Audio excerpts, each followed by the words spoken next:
Hello brilliant students, this time we are doing for class 10th chapter 5 arithmetic progressions exercise 5.3 का question number 7।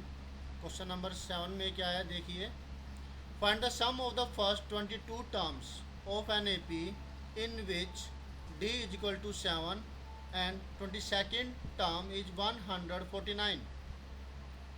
आपको S22 gate करना है।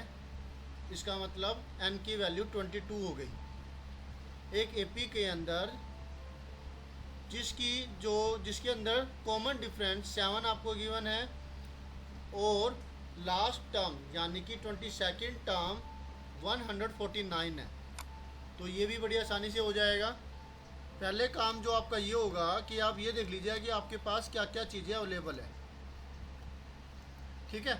और फिर आप ये देखिए कि आपको क्या चीज़ निकालनी है। यहाँ आपके पास अवेलेबल है n की वैल्यू, n इक्वल टू 22 है। सेकंड चीज़ जो आपके पास है वो है d equal to 7। Third thing जो आपके पास है वो है an 149। तो an के अंदर जो टोटल 4 चीज़ें होती है, n खुद, फिर a, फिर n, फिर d, 3 चीज़ें आपके पास है, चौथी चीज़ निकल जाती है। तो फर्स्ट टर्म यहाँ से निकल जाएगी आपके पास, क्योंकि Sn निकालने के लिए आपके पास n की वैल्यू जरूरत होती है, a की वैल्यू की जरूरत पड़ती है। और चलिए अगर फार्मूला लिखता हूँ तो फिर आप इससे ज़्यादा क्लियर हो जाएंगे। Sn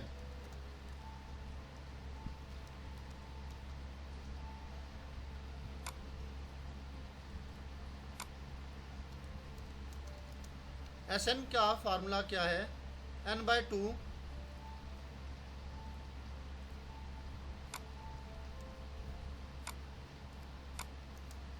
ब्रैकेट में a प्लस में an, ये फार्मूला है।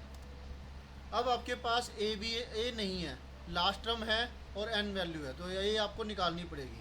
सेकंड है an के लिए, an का फार्मूला क्या है, an इक्वल टू होता है a प्लस n-1 इंटू में d। अब इस फार्मूले के अंदर आपके पास an है, n है और d है, तो 4 चीज़ों में से 3 चीज़ें आपके पास अवेलेबल है, तो चौथी चीज़ यानी a निकल जाएगी। ये वैल्यू फिर आप इसमें पुट करेंगे, बाकी 2 चीज़ें आपको दे रखी है और ये चीज़ आप निकाल लोगे यहाँ से, तो आ जाएगा ना आंसर।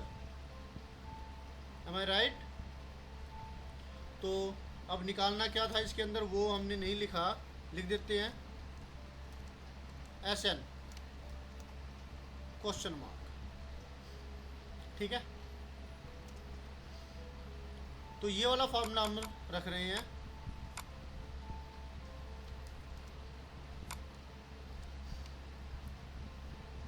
an की वैल्यू है 149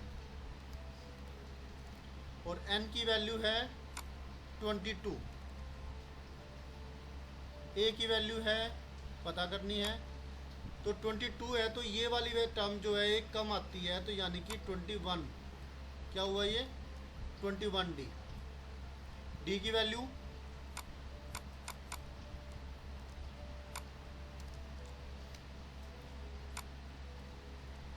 मल्टीप्लाई 7,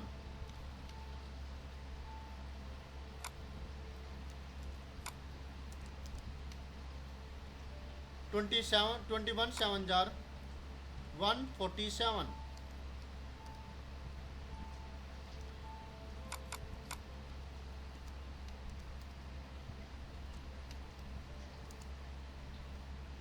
तो a की वैल्यू क्या आ जाएगी यहाँ पर, 147 प्लस का है, ये यहाँ से हटेगा और लास्ट में इधर जाकर के लग जाएगा, तो क्या वैल्यू आई 2, 149 माइनस 147, a की वैल्यू 2 आ गई। क्या इसने पूछी थी ए की वैल्यू, तो ये इनडायरेक्ट हो गई। ऐसे केस में आपके पास आपको ये देखना होता है कि आपके पास एस एन जो चीज़ पूछी गई है उसमें क्या क्या चीज़ अवेलेबल नहीं है। तो आपके पास ए की वैल्यू नहीं थी, तो फिर आपको ए की वैल्यू इस तरीके से निकालनी पड़ी।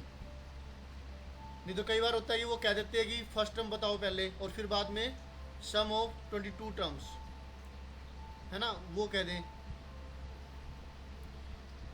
क्लियर हुआ?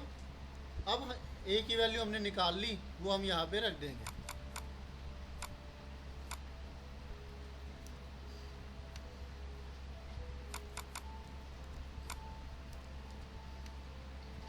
एन की वैल्यू 22,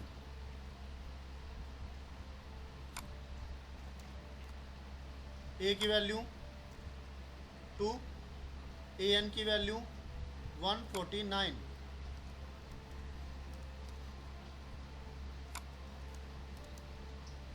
तो 22 डिवाइड में 2, 22 2 से कट जाएगा, आपको मिला 11।